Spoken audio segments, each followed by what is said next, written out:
Traçons le symétrique M' du point M par rapport à la symétrie centrale de centre O. Le point O est donc milieu du segment MM'. Nous traçons donc une droite passant par les points M et O. Puis, en prenant une ouverture de compas de longueur OM, nous traçons un arc de cercle de l'autre côté du point O, qui nous donne ainsi le point M', image de M par la symétrie centrale de centre O. Nous allons maintenant tracer la symétrique de la droite D par la symétrie centrale de centre O. Pour cela, nous prenons deux points sur la droite D et nous allons chercher les images de ces deux points. Voilà pour le premier.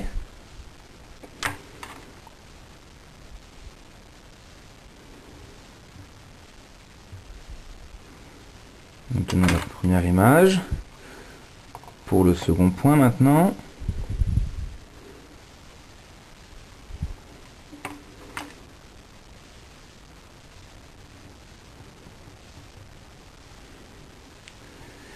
Et ces deux images nous permettent de construire le symétrique de la droite D.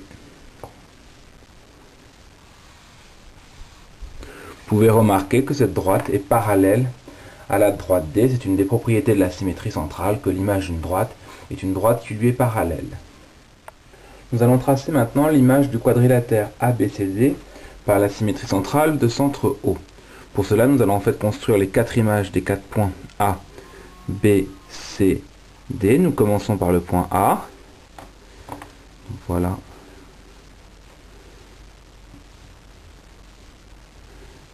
Nous tenons ainsi son image que nous appellerons A'. Nous faisons de même avec le point B.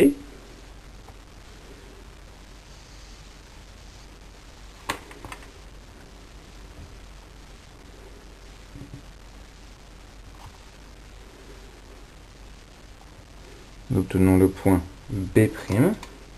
Alors nous pourrions continuer ainsi pour construire C' et D', mais nous allons faire un peu différemment.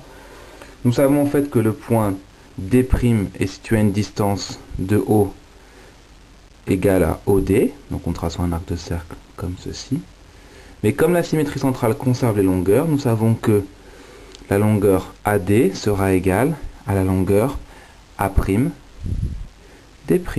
Et nous obtenons ainsi le point D'. Nous faisons de même avec le point C. Nous savons que OC' sera égal à OC. Et d'autre part, comme la symétrie conserve les longueurs, le segment BC sera de la même longueur que le segment B'C'. Et nous obtenons ici le point C'. Il nous suffit donc maintenant de relier les points A', B', B', C', C', D', et enfin D', A'. Nous avons obtenu ainsi l'image du quadrilatère ABCD.